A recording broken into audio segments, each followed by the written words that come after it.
안녕하세요. 오늘 우리가 함께 읽을 말씀은 시편 74편입니다. 아삽의 맞길. 하나님이여 주께서 어찌하여 우리를 영원히 버리시나이까. 어찌하여 주께서 기르시는 양을 향하여 진노의 연기를 뿜으시나이까. 옛적부터 얻으시고 속량하사 주의 기업의 지파로 삼으신 주의 회중을 기억하시며 주께서 계시던 시온산도 생각하소서. 영구히 파멸된 곳을 향하여 주의 발을 옮겨 놓으소서. 원수가 성소에서 모든 악을 행했나이다. 주의 대적이 주의 회중 가운데에서 떠들며 자기들의 깃발을 세워 표적으로 삼았으니 그들은 마치 도끼를 들어 살림을 베는 사람 같으니이다.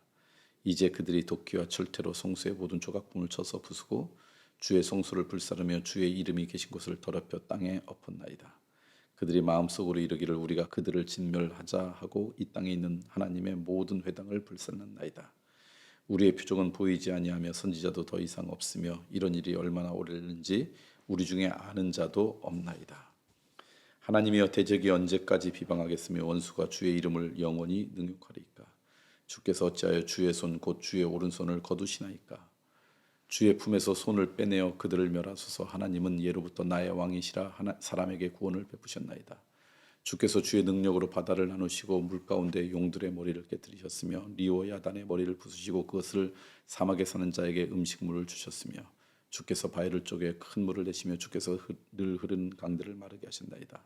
낮도 주의 것이요 밤도 주의 것이라 주께서 빛과 해를 마련하셨으며 주께서 땅의 경계를 정하시며 주께서 여름과 겨울을 만드셨나이다. 여호와 이것을 기억하소서. 원수가 주를 비방하며 우매한 백성이 주의 이름을 능욕하였나이다. 주의 맷 비둘기의 생명을 들짐스럽게 주지 마시고 주의 가난한 자의 목숨을 영원히 잊지 마소서. 그 언약을 눈여겨보소서. 무릇 땅의 어두운 곳에 포악한 자의 처소가 가득하나이다. 학대받은 자가 부끄러이 돌아가게 하지 마시고 가난한 자와 궁핍한 자가 주의 이름을 찬송하게 하소서. 하나님의 일어나 주의 원통함을 푸시고 우매한 자가 종일 주를 비방한 것을 기억하소서. 주의 대적들의 소리를 잊지 마소서. 일어나 주께 항거하는 자들의 떠드는 소리가 항상 주께 상달되나이다. 오늘 시편에 있는 아삽의 시에 대한 말씀을 오늘 여러분과 함께 또 읽었습니다. 오늘 말씀 가운데 몇 가지 함께 나누고 싶은 건데 하나님 앞에 하나님을 막 비방하고 뭐 이런 어려움들이 있는 이야기를 쭉 합니다.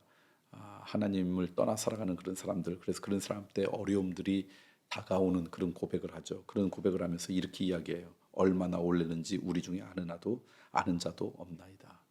우리 가운데 어떤 어려움이나 고통이나 힘듦이 찾아올 때마다 어떤 비난과 조롱이 찾아올 때마다 언제 끝날지 우리는 알지 못해요. 그 끝을 우리가 알면 견디는데 좀 쉬울 거예요. 이제까지만 견디면 된다. 언제까지만 견디면 우리가 그 어려움으로도 벗어날 수 있다. 그런데 문제는 뭐냐면 그 끝을 알 수 없다는 게 우리의 고통이에요. 힘듦이에요. 맞습니다. 혹시 여러분 가운데 그런 어려움 가운데 있습니까? 우리가 소망하는 그 끝이 있지만 그날 그것이 끝날지 우리는 아무도 몰라요. 그러니까 우리가 그렇게 마음을 먹으라는 거예요. 괜히 헛되게 내가 기대했다가 또 실망하고 또 실망하고 또 실망하지 말고 우리 가운데 왔던 이 고통과 아픔은 언제 끝날지 모른다. 그렇게 마음을 아예 먹고 그 가운데 견디시라는 거예요. 그런데 언제 끝나느냐? 하나님께서 우리의 삶 가운데 구원을 베푸시는 그날 끝난대요. 그러니까 그 끝나는 날도 하나님께서 우리에게 다가오셔서 우리의 삶을 뒤집어 놓으시고 우리의 삶을 회복시킬 때 그때 바로 끝난대요. 그러니까 그 끝이 내가 정하는 게 아니라 하나님이 정하니까 하나님 앞에 그 끝이 빨리 올 수 있도록 기도하는 인생 되면 참 좋겠다.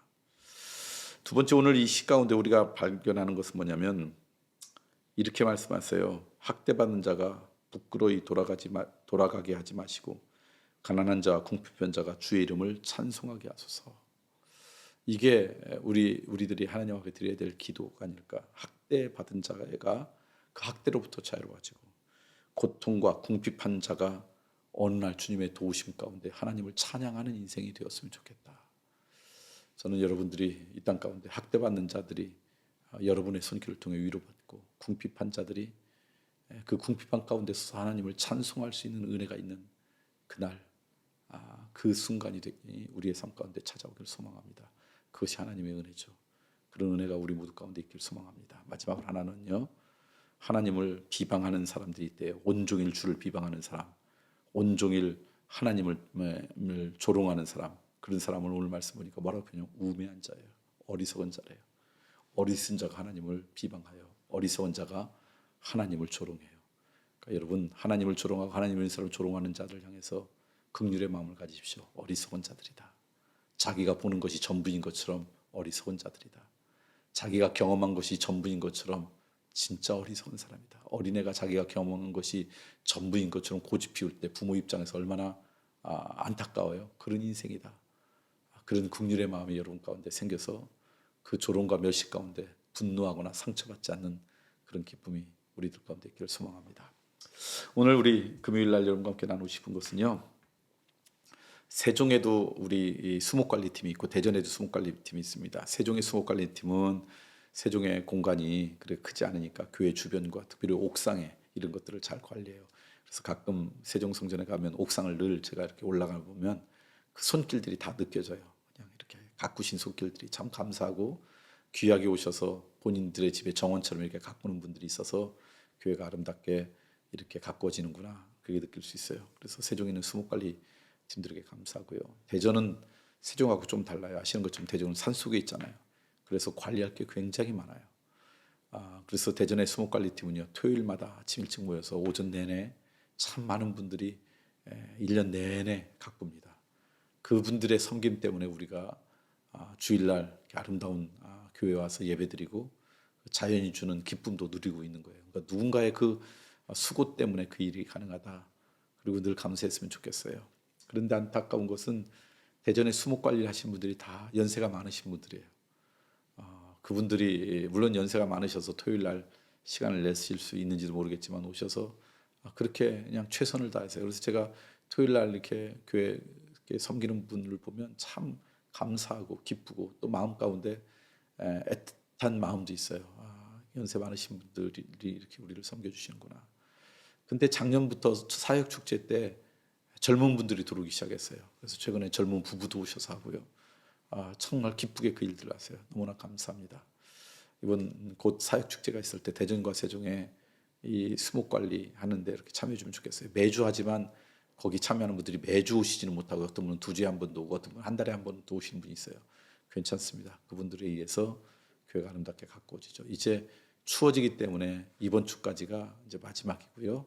그리고 이번 주에는 그동안 수고했던 분들이 우리 토요일 날 이제 뭐라고 해야 되나요? 수고했습니다. 그래서 야유회 간다 그러나요? 아우팅을 가요. 그래서 가셔서 함께 위로하고 격려받고 함께 식사하고 오는 시간을 갖습니다.